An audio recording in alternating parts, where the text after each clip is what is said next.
Oh shit, I need studs. So, I had recently remembered something that was sent to me had to do with porting, and I was like, wow, that's pretty damn smart. The solution I was given probably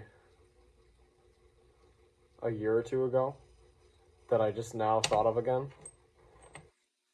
probably has to be the smartest thing that I have ever seen. All you really need is uh, porting software, or yeah, porting software, porting calculator software. I use Porting Calc v 4.2.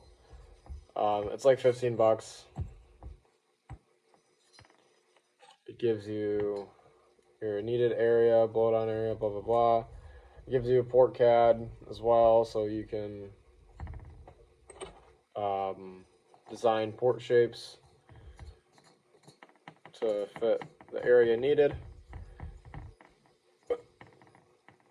and desired power. And I went ahead and drew something up. And it's a 3D printed porting template. So all it does is it mounts, not mounts, but like sits on the surface.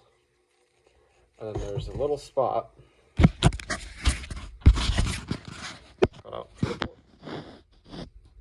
I designed this in like 10 minutes on Fusion 360. It's best software, easy to use in my opinion. I'm not raising the port. That's flush with the thing. Same with the bottom. Hopefully that'll make my microphone a little bit better.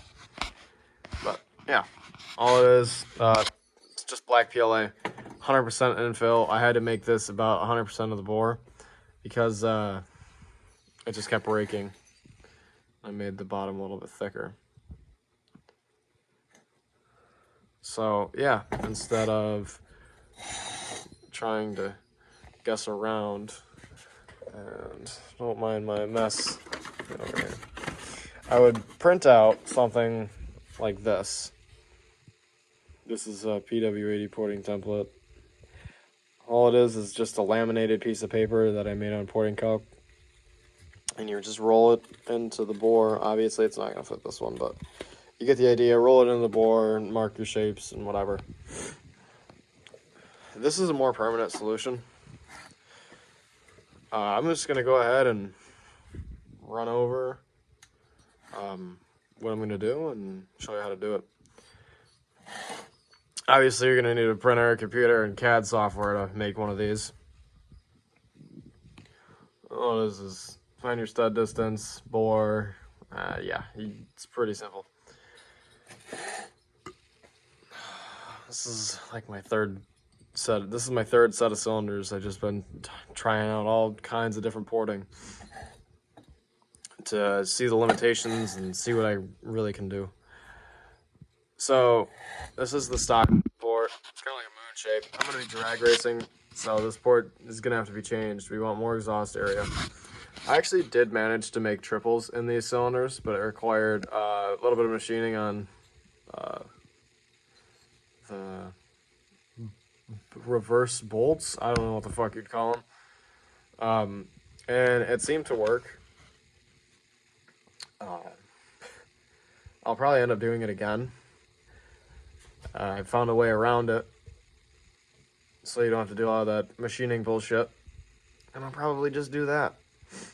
You have exhaust, that's like 95% of the bore. Yeah, so what I'm going to start out with is Dacom Red layout fluid. The stuff's great. I like the red stuff over the blue stuff. I think it's a little bit easier to see.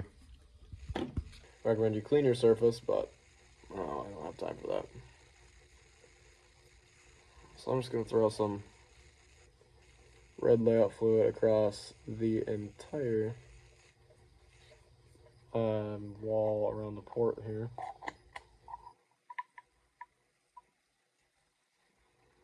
Try not to get this shit on your clothes either, because it will stain.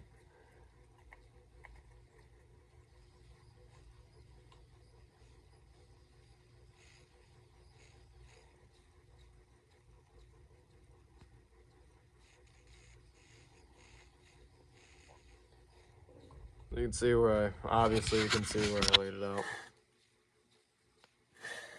I'm gonna go ahead and give that a few minutes to dry, and I will come back.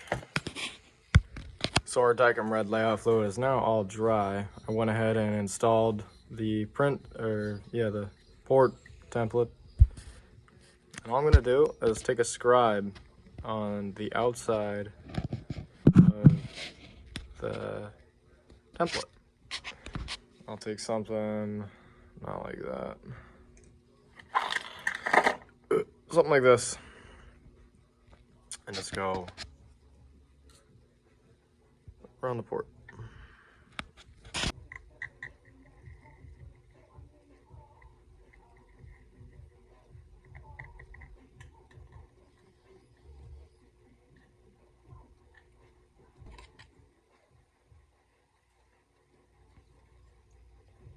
So hopefully you can see where the port is.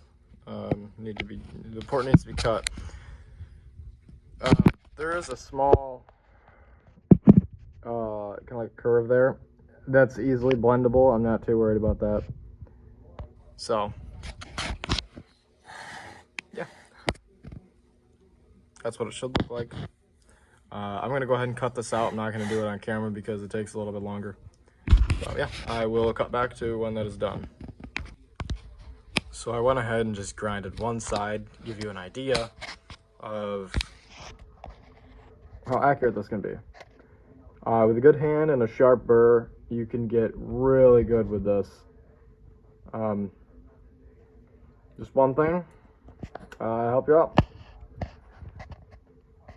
You can see it looks really good. Besides the side that's not cut, obviously.